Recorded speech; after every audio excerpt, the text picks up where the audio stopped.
So I'd like to begin with Gunjan, who is the creative head at Penguin Random House India. He has been in the publishing industry for a long time. He has taken Indian cover designs to international shores and will be perhaps the best person to walk us through the process of book cover designing and perhaps tell us a bit about some of his most talked about book covers. Thank you, Rashmi, and thank you all of you for joining this session. You can hear me. Sorry, I can't speak as well as Rashmi, but I'll try. So, the most interesting explanation that I remember about my job is, I can explain it in so many ways, but what has stayed with me is when my nephew was 5 years old, he told my sister, he asked my sister, what do I do? And she explained, what do I do? And all he could get is, my mama goes and he colors boxes, squares in the office, and that's how he gets his paycheck. So, and these boxes, and then later I realized he's actually right, that, we color these boxes, but these boxes also take a lot of other aspects of designers being makers, designers being thinkers, they are negotiators, they are marketers, and so on and so forth. So that's what I do, and like Rashmi said, I am the creative director and designer at Penguin Books. We are trade publishers, we do fiction, non-fiction, poetry, self-help, all sorts of books. And the process we follow is mostly we get cover briefs from our editor, which explains what the book is about, and it's passed on to the design team, where we go through the brief, we read the manuscript, read introductions, talk to authors, and then come up with visual solutions that are contextually appropriate and aesthetically pleasing, balancing both the editorial and the sales part of the jacket. So that's about my job. And you said interesting project I have worked on. Rarely, I think, people get to hear and see what designers actually go through, and there are so many facets I can talk about, but one thing that really speaks to my heart is that how designers sometimes have to get out of their comfort zone to do something which is unique. And the example that's coming to my mind is this book, if some of you have seen and read, Gun Island, which came out, I think, 4 years back by Amitav Ghosh.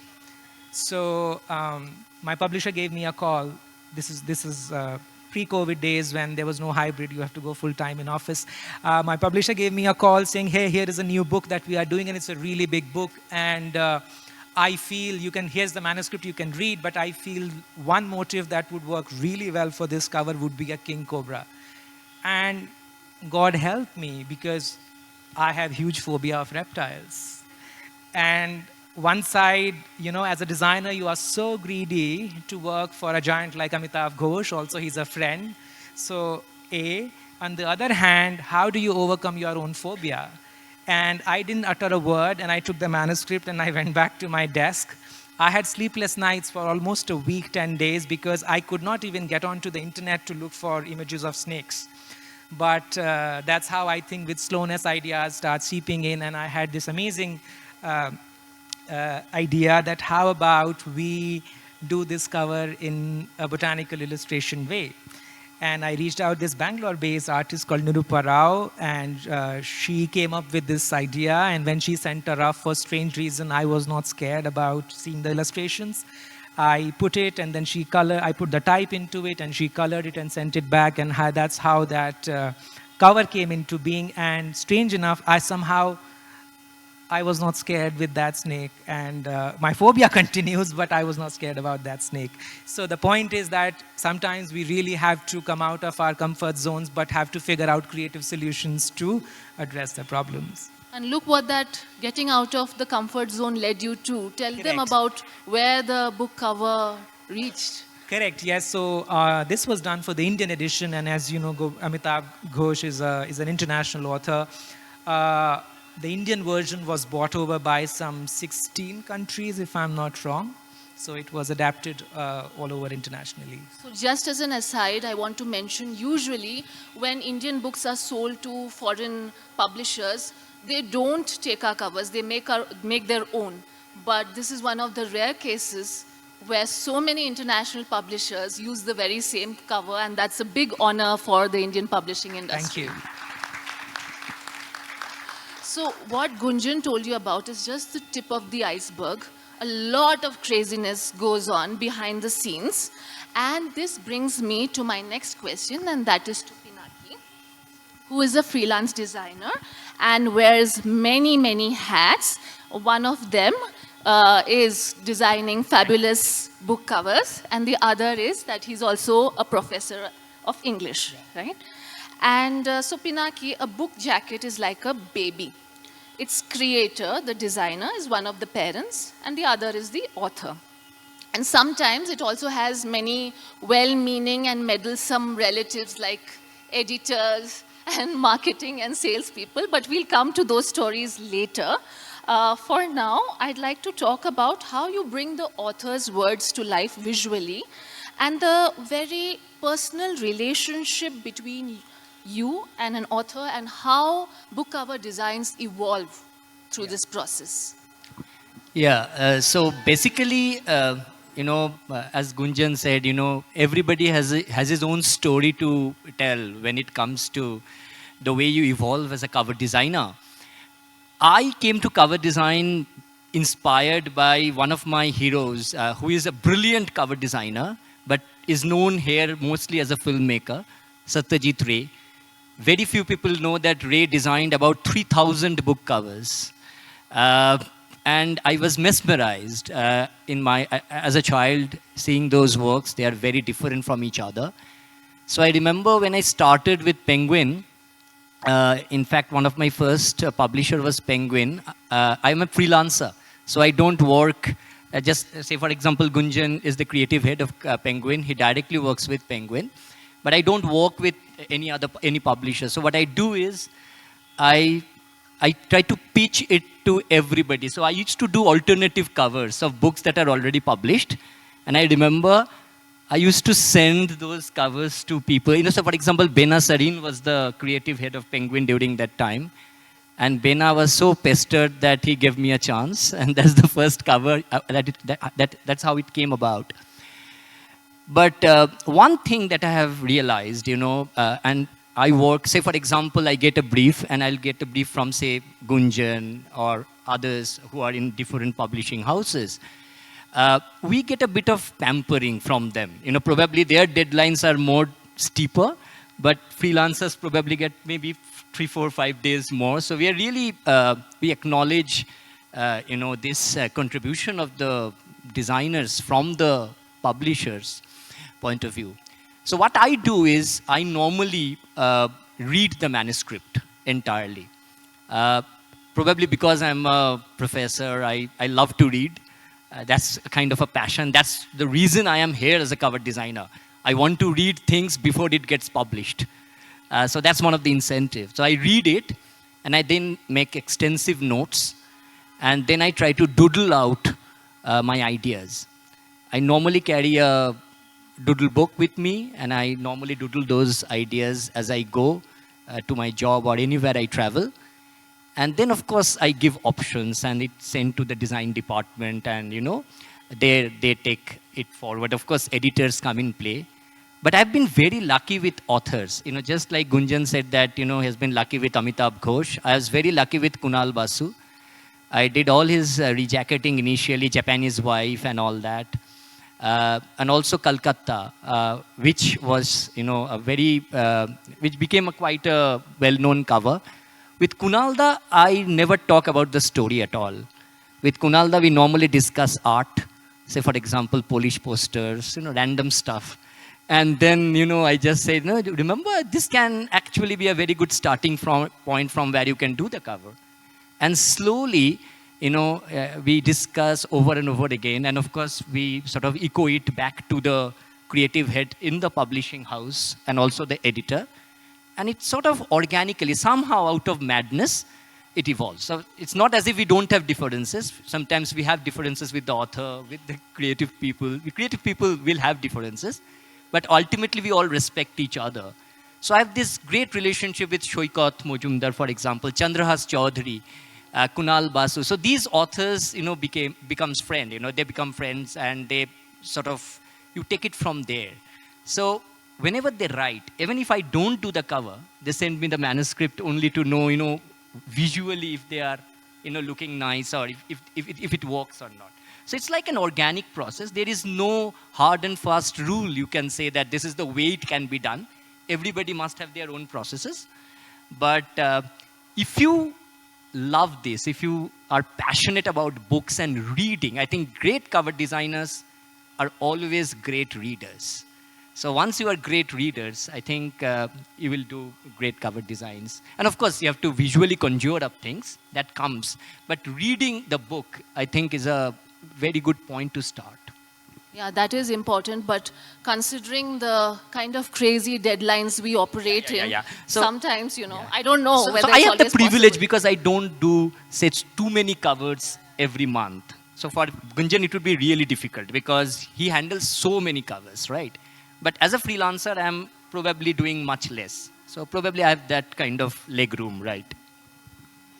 Great. So what I'm trying to do is bring out different perspectives, different parts of the entire cover design process. And this brings me to my next question, which is to Aušra. So Aušra, I'd like to talk about how art and its various expressions are important for this world to be a better place. Aušra, you're from Lithuania, and that's a country which is living in constant fear of a war, as we all know. Your illustrated books for children have won all the awards possible in your country, and you say that you want your books to be the very first museum for kids.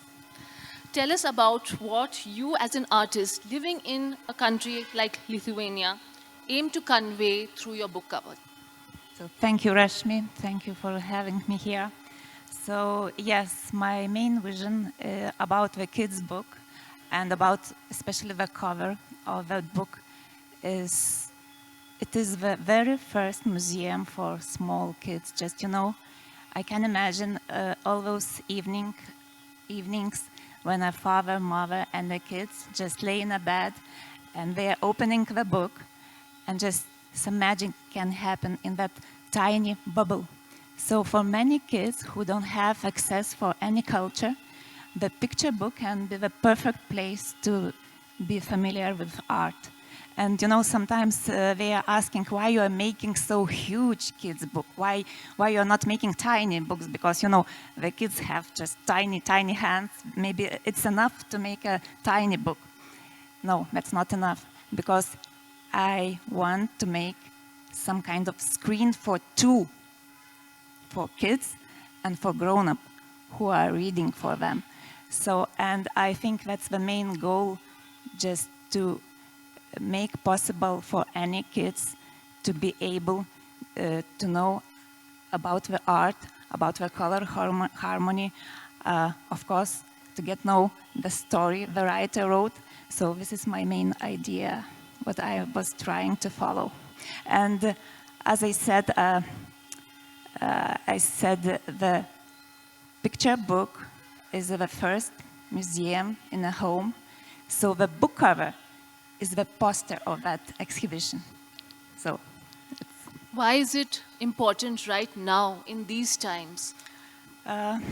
Lithuania facing hard time after the Russian invasion, full-scale invasion to Ukraine. So I remember clearly 1.5 years ago when it started just suddenly out of nowhere.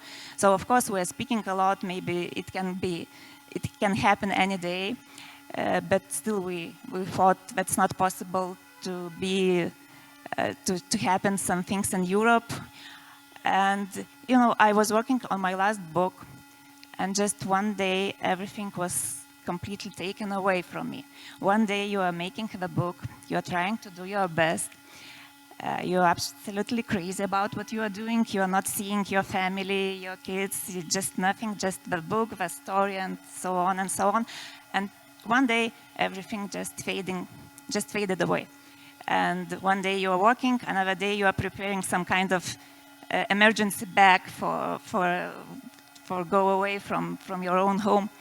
And it took me maybe 4 or 5 months to get back on a track. it wasn't easy, but my main goal is just to keep doing what you need to do. Because, you know, during those tensions around the world, just all of us just need to proceed doing what we can do the best. So my job is to bring some hope for kids, for families. So just, I have no many choices, just sit back and to work again. Can you tell the audience how you managed that through your cover about the story of this cat who fell in love with a tulip? Yeah, I have a nice story. I wish we could show this Yeah. to you on a bigger screen, but unfortunately, this is what we have right now. Yeah, this is my last book about the story about the cat and a tulip.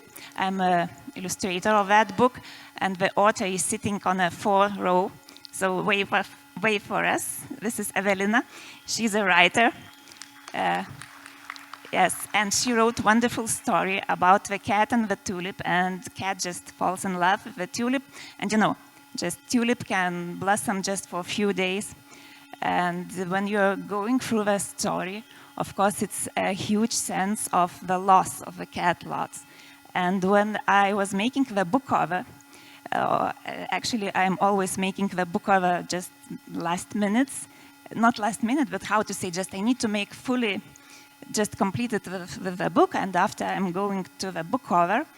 And I was thinking a lot how I need to make that really catchy and some kind of not typical cat, not typical tulip. And then just came to idea. I put the cat and a tulip in the same size. And when people started to asking why you made some strange cover, I have one good question, one good answer, sorry. You know, the love and friendship can make us just really equal. There is no better, there is no bigger. We all are equal. So this is about the hope. Wonderful, wonderful. Thank you. Elsa, your books too have won many, many awards, and your books come in all sizes and shapes, and they're known for their uniqueness. You illustrate for children, and illustrated books for children are a totally different ballgame, in my opinion, and they require this constant creativity and trying to engage and keep the interest alive amongst children who you want to encourage them to read. So how has the journey been for you, and what are the trends you see emerging? How do you manage to incorporate them in your designs or maybe even avoid them? Okay, thank you, Rashmi. I took one book with me. It will express more. I work also on the shape of the book. For example, for this one, I choose to have a triangle. And for example, when you open it, you can play with the shape. And thank you. And the idea for me, it's like the child will see a triangle book, so he wants to read it, he wants to see. And also, I want to make a moment where he can share joy with his parents and relatives. Like it's like a mask. Sorry, I will do the pig. You can also enjoy, and it's really a book, but also a game in the same time. It's where I think interaction could be interesting here. And for this book, about the cover, I have also Indian elephant. Every animals, I try to make it fit into the shape. So it was my challenge also to do a book and this cover to adapt, and all on the page also after. And yes, and about this book, for the little story, I had the idea of the concept when my child was little, but every time I have an idea of a book, time that it will be published, she grown up, so it's for the children of my friends. And about covers, I can show you also this one. It's named Who Beat My Book? And the idea is you have animals who will destroy the book little by little. maybe you can help me. Here it's first page, it's a scratch. So I use the shape also and the cutting to express the idea of this book. And you will have animals who will do many bad things, and the idea is to say, you have to take care of your book. And we can go to the last page, maybe, because at the end, it will be hidden, and you can still see the shape of the book. So there is like a game with the cover also. And you asked me a question also about the trend and things I see. Trends. And for me, I really love to play with the shape of a book. So I'm also doing like augmented reality in the book. Please, could you pop-up explain books. a little more about augmented reality and how you integrate that with your books? So with my book, it was more into an artist book, like it's a giant pop-up book of baobab. When you open it, it's like a 2-bed size, for example. And then you will have some animals, and with your phone or an iPad, you can scan it, and you will have the animals that will move, and you can listen to stories. So it's like the baobab will talk to you. And for children books, for the moment, I didn't add augmented reality, but it's something that I love to complete, to have one book and an exhibition with it, like you keep the interactive on, and I think if the kids can play during the exhibition and all, they will want to read more of the books. That also, like you have the cover, they want to enter, but also all the exhibition and all the things around that make him... It becomes an experience. Yeah, that's it. I have to mention here, I'm just so amazed by all 4 of you, as in you being able to bring out for children so much, such interesting, informative, very important concepts, and Gunjan and Pinaki to be able to bring across what 300 pages stand for with one cover and get people interested. So a huge round of applause for all of them, please. And this, coming back to book covers and their relatives, my question is to Gunjan.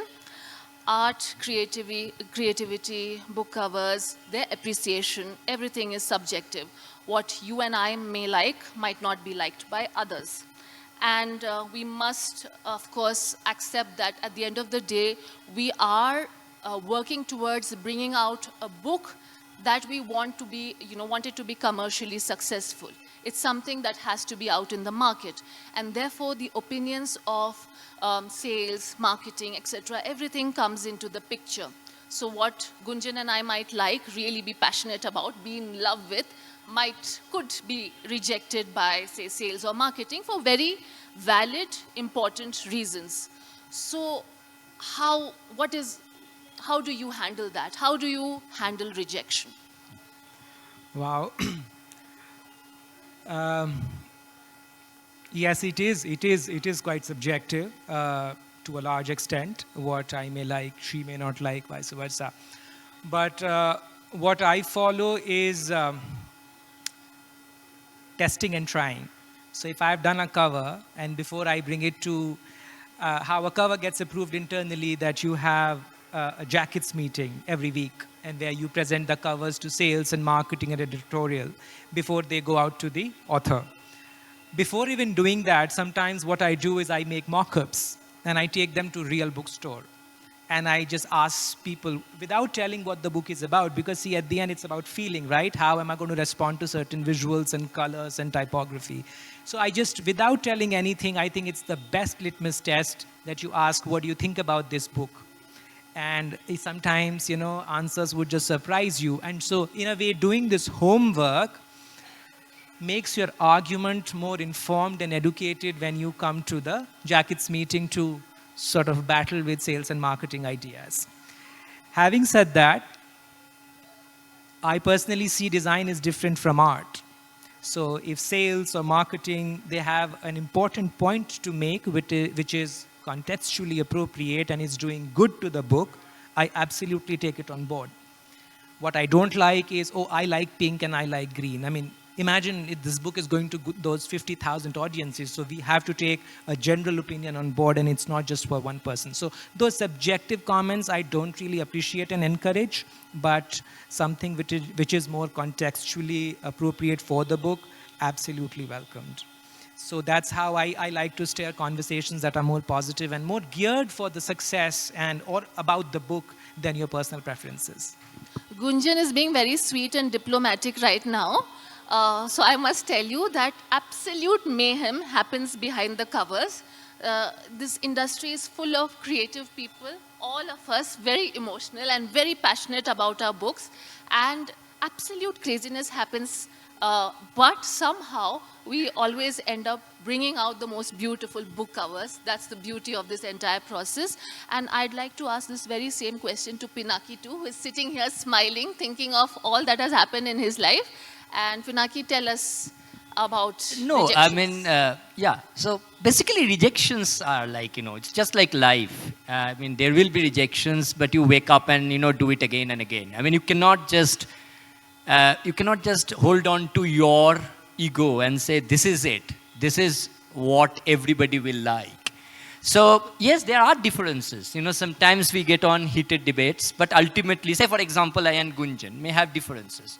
But ultimately, we both respect each other as artists, and there is a way of solving, going, forward. So I personally feel that, there will be rejections. For example, in one of the covers, in fact, the Calcutta cover, very few people know that I had done, actually, I have it all with me, like 17 options. It's like crazy. They are just, it was not even resolving. And then, out of the blue, something came out. One of the things that I have taken back as a designer, and I'm working for a long, long time, is that you need perseverance. It's not about, manifestation of something that suddenly comes up. It's not like always magic. You have to persevere. You have to work on images. You have to work on the stuff, on the fonts, the typography, the layout, take things in a slightly objective way. And you need to hear. You cannot ride on a high horse and say that, the marketing person is not an artist, and so you reject it. You cannot do that. So the editors, everybody, as Gunjan said, art is slightly different from design. There is a difference. Ultimately, this is also going to be sold to a lot of people. So I personally, earlier when I started, I used to take rejections personally. I used to write in my Facebook account, this is what they have done, But now, you are much more philosophical about it. And I understand. I completely understand. There may be something that go wrong once in a while, but normally on the whole, we are normally a very close-knit community. It's a very small community. If it's not that everybody is creating covers. So ultimately, we need also acknowledgements. We are not just like a one-liner, behind the book, So I personally feel we do more work than that. We deserve more than that. And it's not self-promotion or as an artist or as a graphic designer. But I really believe that there are so many wonderful designers, and they are as good as any creative people working in the publishing industry. But sadly, sometimes we don't get the due. So that's something that hurts me. Otherwise, rejection is nothing. It happens. You've taken away my next question, but I'm still going to ask the others about this. Aušra, do you think book covers get their due? Sorry, what? Do you think book covers get their due? Do they get the attention that they truly deserve? Book covers? Book covers. You started that conversation with don't judge the book by its covers. No, it's a lie. Rashmi, it's a lie. We all judge the books by its cover, yes. And of course, as I said before, when I started to work on my covers, just think what you made a very good movie, very good something or exhibition, and you need to make the best of what is inside just to make a poster. Just poster of that. Elsa, what do you think? Do you think book covers get their due in this world? I don't really know, to be honest, but It's hard sometimes because the book cover, sometimes we design it at the end, and we think more about inside the book, and so sometimes we don't maybe have this time to make the best of it for the cover. But it depends of the publisher house, and it depends of the time we had. So, Gunjan, I'm waiting for your answer. I think my answer is a bit divided, but it's more towards yes than no, because with the introduction of social media, I think we get a lot of visibility nowadays and the reach. And I mean, I work with so many authors. We publish some 360 books in a year. So you get love and care of so many authors who endorse you like how. So I think they do. Of course, with a miss here and there, but I think at Penguin, I think we are very delighted that we get our dues, I think, fairly well in the market. I'm so happy to know that. And before we open this to Q&A, I want each of you to please tell me one small, memorable experience from your career as a book cover artist. We can start from there, right there. Why to start with me always? Wow. I think this is a cover I designed for Fatima Bhutto in 5-6 years back, and we were having difficult time closing the cover. But finally, we managed to lock it. And she sent one of the most lovable email to my publisher, which was forwarded to me, and it just made my design career, actually. I wish I could read that mail to you all, but that email has been etched in my heart. I think there are moments in all our lives when things like this happen. Correct. And there's life before that and Correct. life after this, Correct. where you start thinking differently. Absolutely, absolutely. No, I'm really fortunate to have worked with so many. Fatima is just one example that's coming to my mind, but most of the authors I have worked with, it has been a delight, and there's so many memories. You spoke about rejection also before, and I want to say that sometimes, like you said also, we have an idea in mind of the cover, and finally with the discussion we will go further and further. And for this book, for example, it happened for me. It had another design, and I think it was better after 1, 2, 3 versions. And so now with them there is a team, and I will propose some covers.